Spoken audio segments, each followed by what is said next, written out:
Okay, hopefully you were able to take a break and you actually read through that 5 lesson plan progression example for short vowels. That will make this much more easy to understand. So on my block plan, you notice that I've just typed in my learning goal. My opening moves, I'm going to use those Orton Gillingham picture cards that you have, and I'm going to have kids go and practice all of the consonants. Since they're learning short vowel A, I know they already know the consonants. Then for my demonstration, I'm going to start by playing that Crazy Vowel A video from Between the Lines, and here's the link, the one that I showed you earlier. And I'm also going to introduce them to the Orton Gillingham Short A card. That's going to then be put in this card deck that I will use in future review sessions. Remember, we only use cards that kids already have learned the feature of, so that's why I'm kind of waiting to add that card in. I'm going to do a closed teacher-directed sound sort. So I'm going to do a closed teacher-directed sound sort with pictures of things that have a short A and some things that don't have short A. And then I'm going to have kids do a buddy sound sort. I'm going to use the exact same pictures that I did in this teacher-directed sound sort, but I'm going to throw in 5 or 6 new pictures as well so that the buddies have something to really work on that's new. And of course, my formative assessment is just looking at this guided practice to see if kids are able to demonstrate this learning objective. The ones that aren't, I'm going to write their names down so that I can do some work with them in the time between the next class. Tuesday builds on Monday because here we were hearing the short vowel and now we're going to read the short vowel. Now I'm going to play that vowel video again to really try to get that sound in kids' heads, and I might let them dance. And then I'm going to show them this anchor chart. Anchor charts are just a way of teachers helping kids see a concept and then remember it. It's something that you might make with the students. So I might have made the pictures for all of the parts of this, and then I might write the words in front of the students so they could see me writing the A in here. I could even ask a member of the class to come up and write the A when I come to that part of the word. And then we could reread all the words here. But an anchor chart just kind of provides kids with a remembrance of what we've been studying. Got some connection between these two classes because we're using that video and the closed teacher-directed pictures from Monday. I'm going to use those same pictures on Tuesday, but this time, because I'm doing short vowel, I'm also going to do a cut and paste sort. Cut and paste sort is where you take the picture and then you're going to help kids find the word that goes with that picture. Now remember, this is very important. You only do cut and paste sorts with short vowels because it's only at that point that kids really need a lot of support in reading that word. As they know more phonics features, and certainly as your students are learning within word stage phonics features, they will not need cut and paste sorts. But we do know students in learning short vowels need that extra support. For guided practice, I'm just going to have kids take the pictures that they have been sorting on Monday and the words that they matched with those pictures with me during this teacher-directed cut and paste sort. I'm going to have them take those pictures and words and glue them next to each other in a notebook. I'm going to call it their word study notebook. And they could take that notebook home then to study their spelling words. I'm going to have them actually walk around the classroom because I really want to focus them on reading the short A words. And I'm going to have them show a partner all of their words, and I'm going to have them read that list to their partner. And when their little friend has heard them read, they're going to write their name in the notebook to kind of certify that they heard these words read. And I'm going to have each student find 3 friends to do this with. So really they're reading those words 3 different times with the help of a partner. Formative assessment, I can just see if when I look at their reading notebooks, do they have the signature of 3 little friends? Were they able to actually read those words? Wednesday, okay, I'm building now more. I want kids to read the short A words and write them. So if I'm going to have them read and write them, I'm going to have them this time do a speed sound sort as my little bit of review. You know, they've already sorted these pictures on Monday. They used the same pictures on Tuesday when they were doing the cut and paste sort in their word study notebooks. So they're familiar with these pictures. They should be able to now do a little speed sound sort as the review. And here's my categories, the short A sound, and then anything that's not short A. Then I'm going to do a closed teacher-directed pattern sort. So I'm going to have these same headings, but this time I'm going to use the word cards that I had over here on Tuesday and have kids sort them whether or not they sound like they have that A sound or not. And then I'm going to do a little practice that you saw in the, I think it's the Within Word Stage module, where I have kids read the word, so they'll have all of their spelling words on cards, and of course this is not one of their spelling words. Then they're going to make it with magnetic letters 3 times, make it and then mix it up and try to make it again. The third time they make it, I'm going to challenge them to turn that card over on the top, so they're doing it without a model. And then last, I'm going to have them write it. Now, I'm going to tuck this into one of those plastic sleeves so that the child can write it and then erase it and then write it and then erase it and do it about 3 times. So this is guided practice in reading the word, but also writing the word. We're getting to writing. And I love these magnetic letters as sort of the middle ground, because when you give kids a little cup that just has the letters to make that particular word, you're really making that production work easier. For formative assessment, I'm going to watch the children during this mat work, and I'm going to write down the kids who are having trouble either writing the letters with the magnetic letters or with a pen. And those kids who are having trouble, you know, I could have them do a little activity like this, where I have a little spinner with the pictures, and I'm just going to hold my pencil down, and then they can flick this paper clip. It lands on one of these pictures, cat. And then this activity is Okonon boxes. I'm going to teach them how, I'm going to tell them, I want you to push your finger in a box for each sound that you hear. K, a, t. And then we can think about, well, what's the k sound, the a sound, the t sound? They could push the k with the magnetic letter C, a, t. Or I could have them push the sounds, k, a, t, and then write them, k, a, t. So this just slows down and provides a little bit more support for this writing work that I wanted students to do. If they can't do this, then I'm going to do something that's a little bit easier. But my formative assessment helps me find who's having that trouble and needs that level of support. Now on Thursday, we are ready to just write the words. We've written them here, we read them here, so we're building, this is getting harder across time. I'm going to have kids chorally read some short A words on cards from this Wednesday sort. So I'm taking the cards that were right here and they're reading them again over here. So I'm building again across the days. I'm going to do, for my clear demonstration of writing these words, I'm going to do a closed teacher-directed sort. And then after I've done the writing sort, I'm going to have kids do a partner check of that work. So they will be able to check each other's work. And then any words that they miss, I'm going to have them give the papers back to their partners, and they're going to rainbow write the words they miss. So that gives them a chance to write the words that, only the words that they've missed 4 or 5 times. If a child's been able to write all the words, they don't need that extra practice.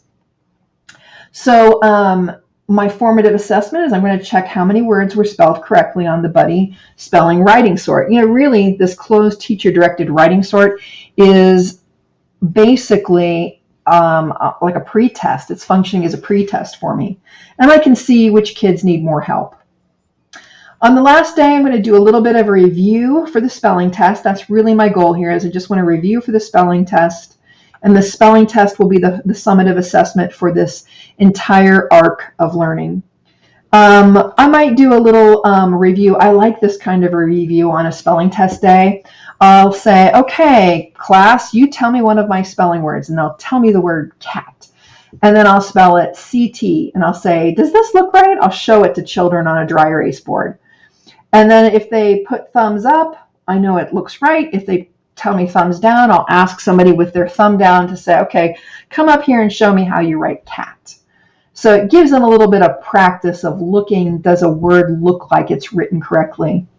And then as a little activity on spelling days, I like to have an activity that's more playful. So I might put a game in here. This is a Chutes and Ladders game that has all short A targets on that. So it gives kids a chance to read the sight words that are in our sight word list, as well as practicing using that phonics feature to read some words that were not in the original list. And then, of course, the summative assessment is the spelling test. I'm going to then have kids on the spelling test, after I correct it, words that they do not know how to write still.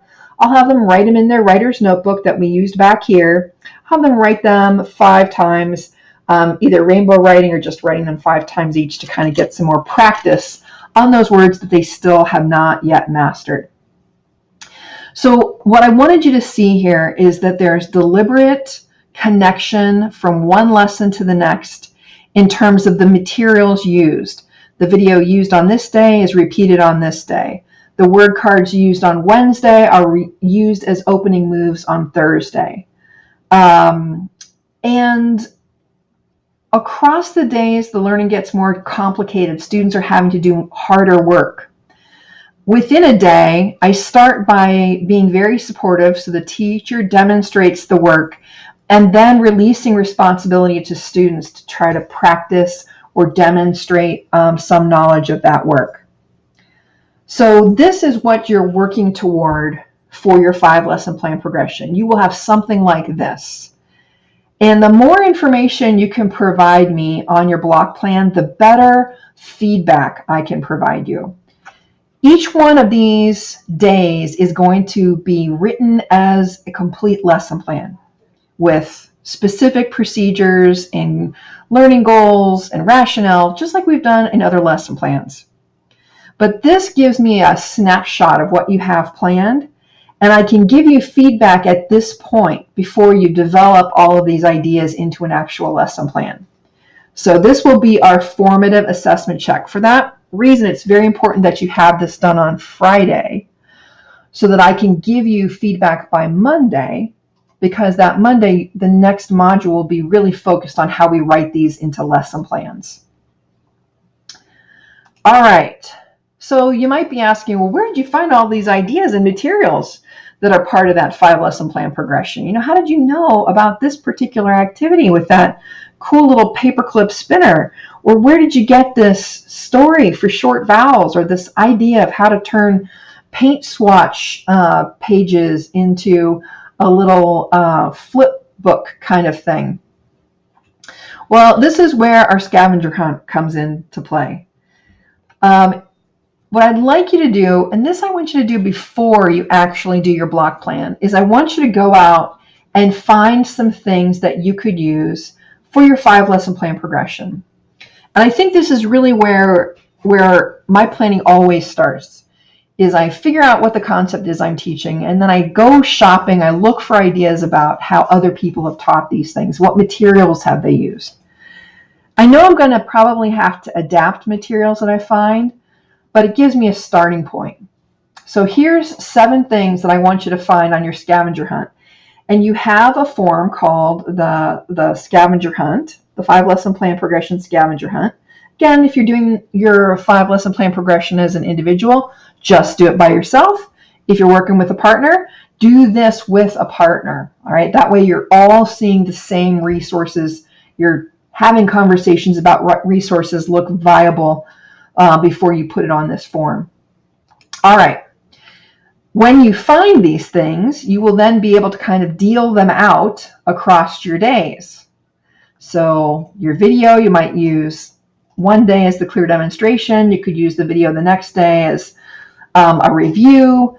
You could use something to provide new information one day and then review another day, see how this works. So it's not cheating. It's actually really good instruction to revisit things you introduce on one day on a following day. It helps kids make connections across these lessons. All right, so the first thing I would challenge you to find is a video that maps onto your phonics feature. Now, the way to do this is you go into YouTube and you want to search under your phonics feature but look under some high quality production houses. So the way I would do this, instead of just doing a Google search, I would do Electric Company Short A, or whatever your feature is, Electric Company Vowel Consonant E. Between the Lions, Sesame Street, Alpha Blocks, these are all PBS shows that do these really short 1-minute videos on phonics type features. So when I searched Read Between the Lions, Short A, it came up with like 4 videos that I could pick from. So that's how to find your music video. The second thing you're going to find on your scavenger hunt is an anchor chart. Now, one of my favorite places to find anchor charts is Pinterest. If you go into Pinterest and you just, in the search window, type anchor chart short A, you're going to find like 50 examples. And you just want to find 1 or 2 and then post them in your scavenger hunt. You could use these then to introduce your phonics feature. Third, you need to find some kind of decodable text, something you could use for a word hunt if you were going to do a word hunt. Or you could use to have kids read as maybe a linking activity. Maybe you could have them read that text with mom and dad as homework. So find at least one text that features your phonics feature. Here's a poem that I found by searching on Pinterest again. And the way I would search on Pinterest is I would go in the search window and say like short A poem. And this is the kind of thing you find. The other place that is phenomenal for finding phonics feature texts is Reading A to Z. Now, Reading A to Z has a 14-day free membership. So on your scavenger hunt, I provided a link to a screencast. It's on the scavenger hunt. So look on the scavenger hunt. And my screencast will show you how to sign up for a free 14-day trial and then where to find these sound symbol books. The sound symbol books will give you a text to read with kids. You can download these books and print them off even with your 14-day free membership. And the book will feature your phonics feature. So if you're looking for R-controlled vowels, there's a book for that. If you're looking for abstract vowel OW, there's a book for that. And again, to find my instructional video that shows you how to find these texts, it's linked right in your scavenger hunt. Just put that URL in your search window, or if you're pulling up that scavenger hunt document on your computer, you can just hit it. It's a live link. It'll explain to you how to find these books. 4, I want you to look at this website called spellingcity.com. And they're changing their name now to vocabulary and spellingcity.com. Again, on your scavenger hunt, I give you a little URL here to put in your Explorer window. And this will lead you directly to my short A list for my students. And you can practice, you can hit these icons up here to see what it would be like on the student end. You know, Vocabulary and Spelling City gives you lots of online games to play with the specific spelling list that you make for your class. That's what's really unique about this. And then there's a second URL here. This is a screencast that I am going to show you how to create a free membership to this site, and also how to input your own list of words. So that list of words that you've created, on that, I think it's the second question on your block plan, you are going to enter these words, your words right here, so that you could have your students do these games as either guided practice on any day of your lesson plan, or you could have them take practice tests. Anyway, this is all free and accessible, so I want you to practice and get familiar with this website. They do sell a premium year-long subscription for teachers. It's very reasonable and allows you to keep track of students' work as they work on this website. You could even give all of your spelling tests on spellcity.com. But just to give you an idea if the premium version would be something you would be interested in when you're a practicing teacher making a salary, we'll experiment with the free version. And I show you how right on your scavenger hunt sheet. Okay. 5, I want you to dig into your Words Their Way book. Now you're going to be teaching within word stage features, so you're going to look at the within word stage chapter. Now I'm not expecting you to reread that whole chapter. Instead, what I want you to do is look through the table of contents or use the headings to find the particular feature that you're going to teach. So if you're teaching vowel consonant E, look for the vowel consonant E section. Also, at the end of the within word stage chapter, look at all of the materials that they suggest for lessons and write down elements that would be useful to you. Also, if you bought this book and it came with the CD, plug the CD in and look for material on that CD for your particular phonics feature. They always have word sort cards that you can use or adapt. They also have picture cards for each phonics feature, some games, all kinds of materials. So look in the text, and if you have the CD or access to that CD, look at some of those materials on the CD as well, and record what you find on your scavenger hunt. Here's some examples of some of those activity ideas that are in that Words Their Way book. 6, I want you to try to find some games. And you could find those in your Words Their Way book, or you could look in Pinterest. You're going to find a lot of teachers advertising specifically games they may be selling on Teachers Pay Teachers. So it's a nice place to look on Pinterest. And just find an example of a game that you could use or adapt to teach your particular phonics feature. So this fits right with what I'm trying to teach, short A.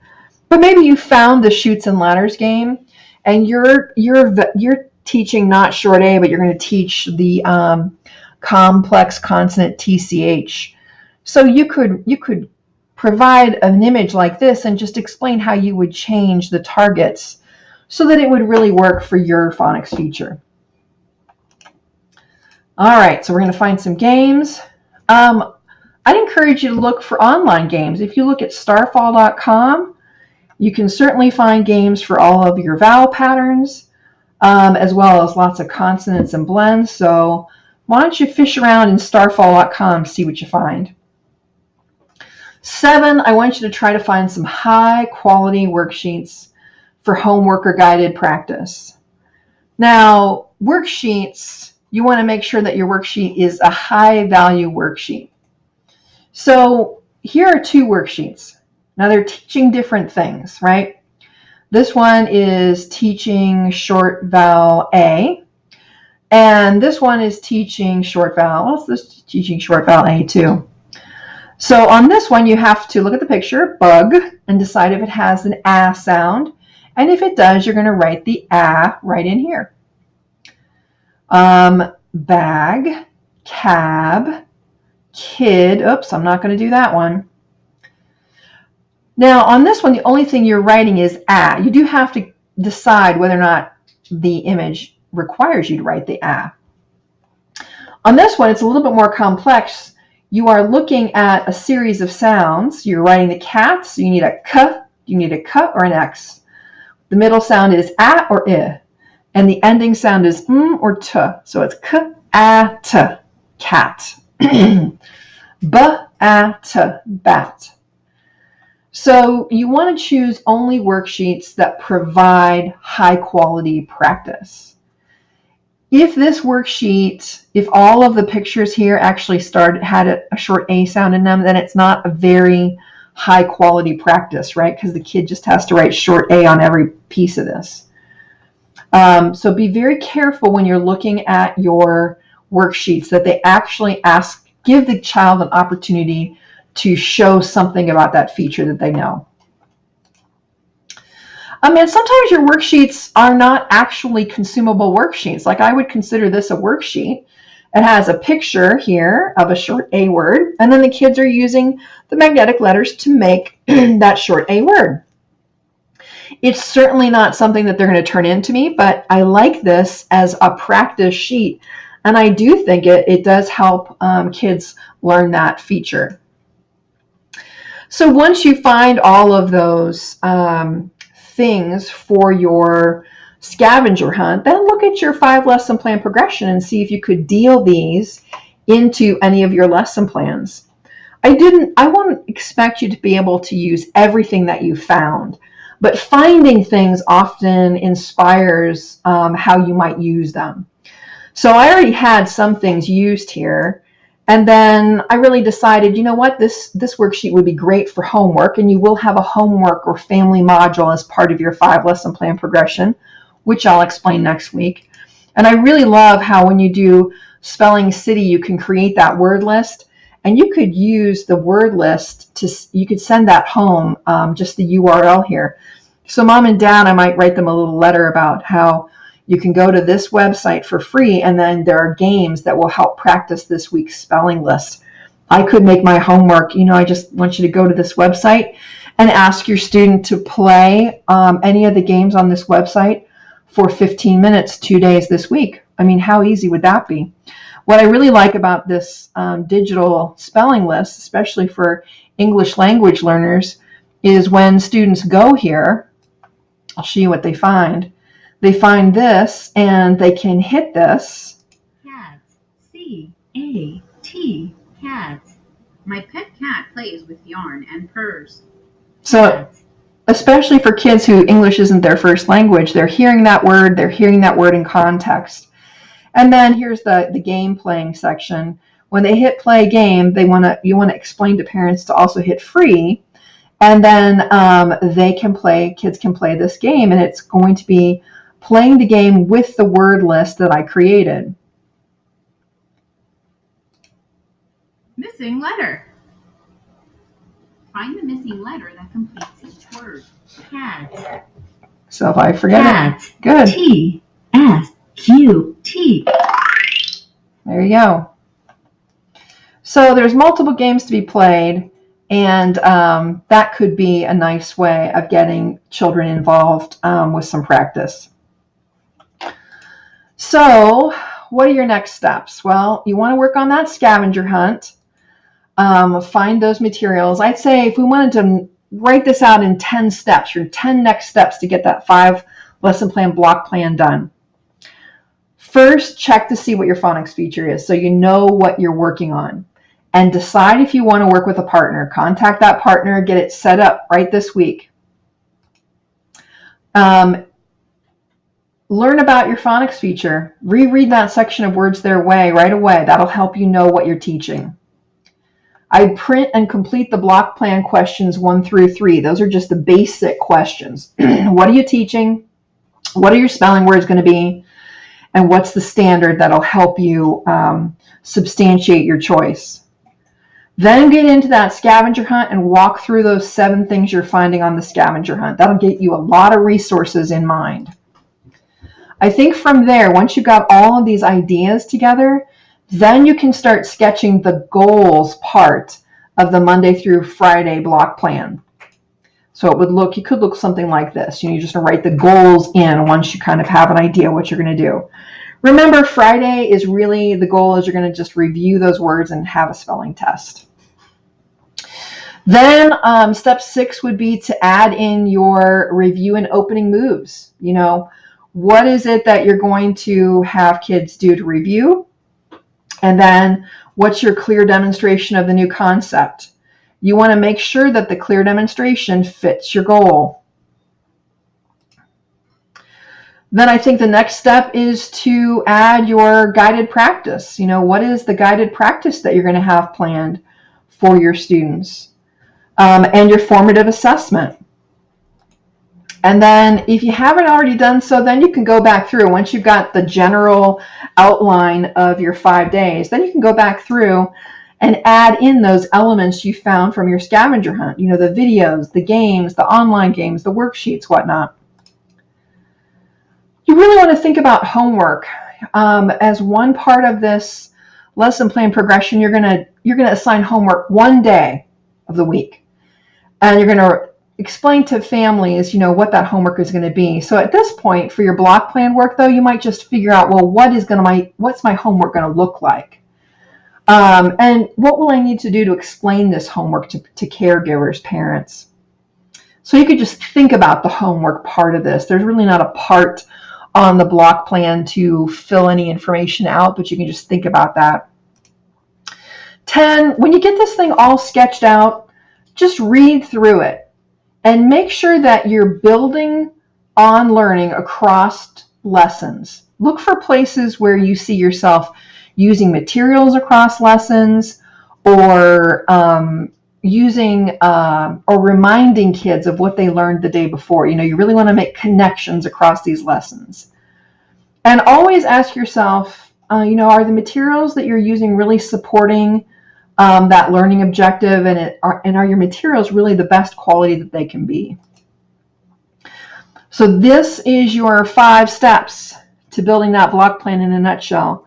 We've walked through them in the part 1 and part 2 of this screencast, and now it's just a matter of you working through them to create this block plan.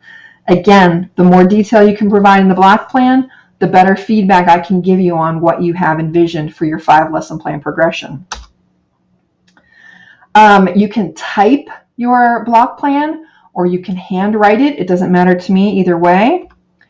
I think the nice thing about typing it might be that you could insert images of things that you've found online, but that's completely up to you. So what you're going to submit to me for this weekly prep is the scavenger hunt. You'll complete those elements for 10 points, and you're also going to present to me the block plan. So there's 2 documents that you're sending back to me by Friday. Next week then, we will figure out, I'll show you in a screencast how to go from these block plans to actually creating the lesson plan for that day. And what you'll turn into me then for your 5 lesson plan progression is you'll turn in a lesson plan for Monday, Tuesday, Wednesday, Thursday, Friday. Each of those lesson plans will be worth 20 points. And I'll show you the evaluation criteria for those lesson plans next week. You'll have a bit of homework, which we call the family module, in which you assign children some work and explain what that work is to families. That'll be worth 10 points. And then at the end of your creation process, you're going to do what we call a commentary writing. Commentary writing is just when you explain what's useful about your planning work. So you're going to do this across the courses that you take in literacy. You do this during student teaching in an assessment called the Teacher Performance Assessment. So we want to practice this idea of writing about what's useful about a lesson plan in phonics. Don't worry about what these elements are. I'm going to explain what the lesson plan needs to look like. I'll explain the family module and also what this lesson commentary is in next week's learning module. So that's the lay of the land. Next week, we're going to learn about how to move from the block plan to the individual lesson plans. We'll talk about that family module and the commentary. We'll review the evaluation criteria for that 5 lesson plan progression. So by the end of next week, you'll have a really good understanding of what this project needs to entail, and you can start writing those lesson plans. They won't be due until May 1st. We'll also start thinking about syllable juncture and some derivational constancy stage features. That's our work. Thank you.